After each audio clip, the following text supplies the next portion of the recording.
About the violence that happened in the Rivers governorship election, which on the international scene, the local scene, everybody is talking about it. It leaves a sour taste in the mouth of most Nigerians on the expectations of what a democratic process should look like. What do you think were the root causes of the violence in the Rivers State governorship election? When you say that the violence of gargantuan dimension that took place in Rivers State is not expected of any decent people or civilized people, that's for want of a better word to describe what happened in Rivers. Now, you ask a question, what do we think is the root cause? And there are many issues.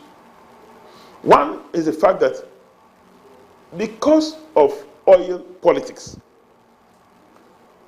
the people, a number of young people, they are no longer employable. And so, even when there are employment opportunities, they don't want to take advantage of those opportunities, employment opportunities, because for them, rent seeking gives more money. It's easier. You don't need skill, you don't need intellect, and yet you earn more money. And so they are readily available to be recruited by politicians for violence. And it takes a disciplined politician to resist that temptation, a God-fearing and disciplined politician to resist that temptation. Not many politicians have that. And so that poverty that pervades in the land, in the midst of plenty, creates an opportunity for people to lash on it and recruit young people to unleash violence on other innocent people. And they did to the maximum. Well, you talked about some of your members who were attacked and all of that. So it actually shows that you lost members. Do you have a number of the members of your party that were lost in that violence? Well, we've had two different statistics. From our own statistics, we lost over 100 persons.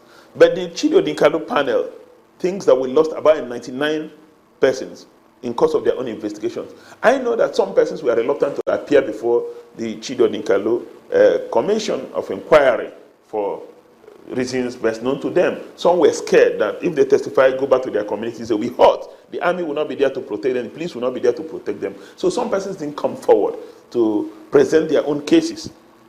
But I know that we lost over 100 persons, about 120 persons. APC lost about 120 persons in course of one election. And like I've always said, the blood of those persons will ask these guys who perpetrated these things questions. Tell us about the role of the security agencies in that election. Would you say they were professional? Well, I wouldn't say they were professionals at all. They were not professional in the discharge of their duty during the last elections. But again, you may have noticed that the government of the day then fully backed what they did.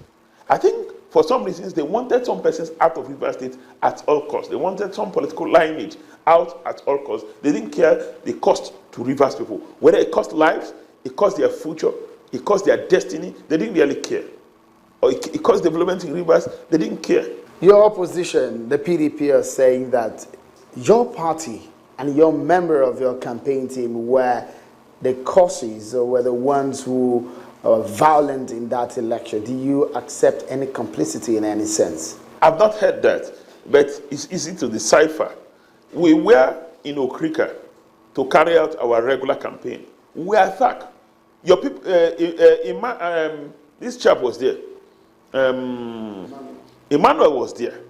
We were attacked in broad daylight. This happened before national television. They opened fire on over 5,000 innocent people coming to canvass for political ideology, for what they believe, coming to market their belief. It couldn't have been APC people attacking APC members. And a policeman died in cause of that. Several women were injured and stripped naked. I don't think anybody expects that in a civilized society. When Tombia, they opened fire on my team, I was there. APC could have opened fire on our team. Chief Adube is an APC leader in Ogbebo Mandoni local government area, Obricom precisely. We couldn't have gone to kill our own members. Clever Oluku, the youth leader of APC, was killed. We couldn't have killed our own member. Sydney Wokocha is our member. He couldn't have killed our own member. So it's easy to know those who are responsible for the violence. I think every right-thinking person knows that our aggressors are the same persons as our adversaries, our opponents. Talk to us about the tribunal cases. Rivers has been at the home of most of the judgments that we've seen, and the PDP is saying that the APC-led government has maneuvered some of the judgment in their own favor. It's ridiculous for anybody to accuse the APC government of trying to influence the judiciary. That's another act of denigration which is not fair to the judiciary. Now, recall that recently, despite the well-known, nationally acclaimed fact that there were no proper elections in Akwa Ibom, the judiciary gave judgment in favor of the PDP in Akwa Ibom National Assembly cases. They literally upheld the elections of the 2 senators there and most of all the House of Representatives. The PDP did not accuse the APC-led federal government of compromising the judiciary in Akwa Ibom. Interesting thoughts there. Well, we heard from both sides about the outcome of appeal court judgment, and of course, the issues of violence is of particular interest to us here at Channels Television, because there is no sense in violence, in killings during election. Electoral process should be free of this kind of activities, and that is exactly what we're preaching here.